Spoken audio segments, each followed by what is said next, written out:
Okay. Alright, y'all. Y'all gonna have to just trust me on this one. It's kind of harder to get to this sub amp, without moving my seat all the way. Not trying to really go through all the settings and stuff again. Okay. But you gotta just work with me on this one. Walk with me now. Y'all see those, we're just gonna call them circles.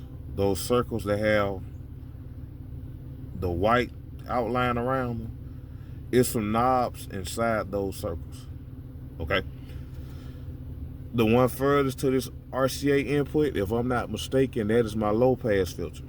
I have that set at 80 hertz. So 80 and below, the box and the sub gonna do the work. If it can pick it up, it can. Tune the frequency in your band pass, what you should be most concerned about. Beside it is my high pass filter, and it goes all the way up until, let me see, 20 kilohertz. I'm not using it, for mid-range tweaks though. You know what I'm saying? I'm using it for subs. That's what I got it for. Putting all that power at 1 ohm, 2 ohm, or even 4 ohm. In the center is my gain.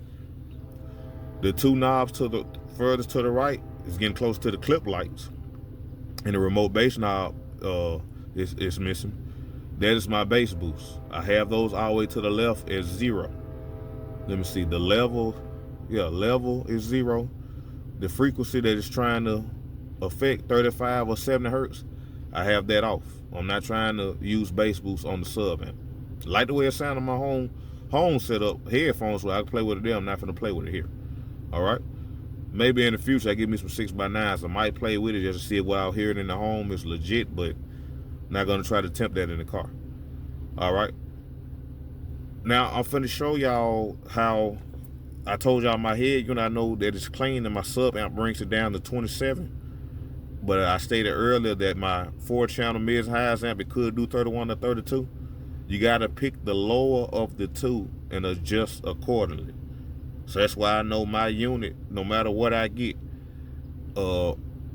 speaker wise or amp wise, is gonna get set at 27. But if it is a whole nother sub amp, I can see if it likes a higher volume. But right now, rule of thumb, this is my second sub amp, and all the mids and highs amps I done had in here, 27 is my number. I'm finna turn my lumen back on. I'm finna just show y'all that I have this already set. I think at 93 AC volts. We're gonna just test that again. Y'all can see that? All right. Let me try to straighten it up because it is leaning. All right. Let's turn it on.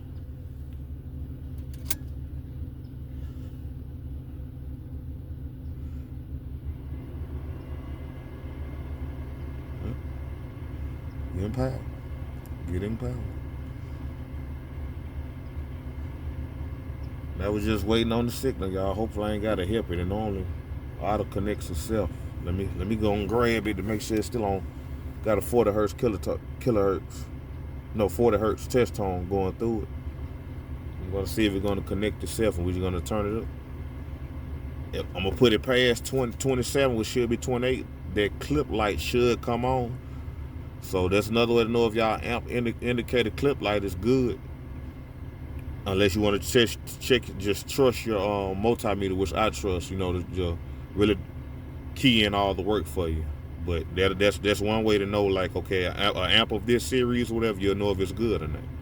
All right, it's connected, y'all. We're finna hit play.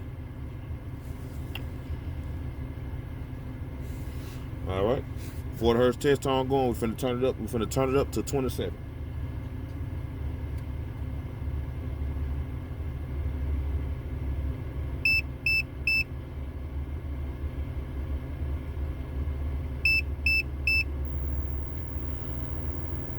Oh, clipping, y'all. We getting 100 out of that thing. Hold on.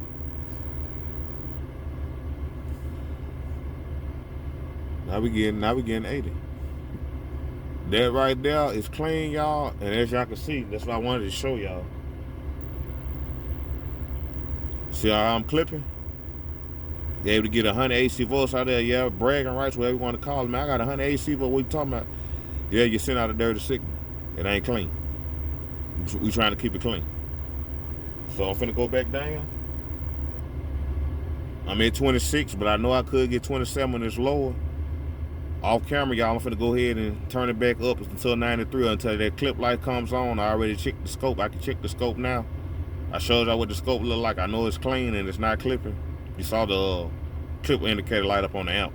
So I know this, it's telling me it's legit, it's true. I could see if it's able to do more even though it's clipping, or before it's clipping. I trust the amp, but I more so trust my Luma. That's how y'all set the gain or check the gain on your sub amp. It's way more simpler than a 4-channel or 2-channel mids and highs. You know, especially this line of amp I got. All right, more in-depth video of the head unit. I was just showing y'all the basic EQs. I'm going to go through the whole function on the standalone video of my head unit so you get an idea of what you're sending to the amp and how it kind of works hand in hand. Take it easy. Had to come right back, y'all, real quick. You know, we just got naysayers out there.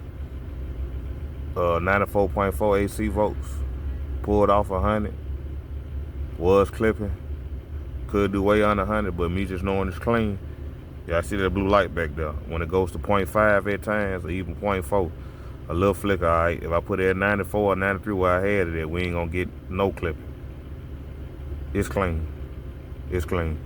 Just to double check, if this don't act up on me. Let me see.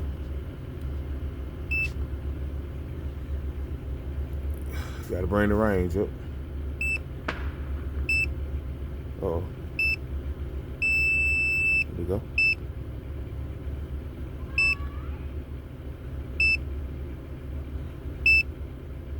There we go. There we go. Uh-oh. Bring it back this way. Clean.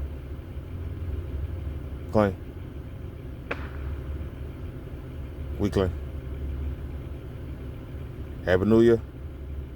Take it easy.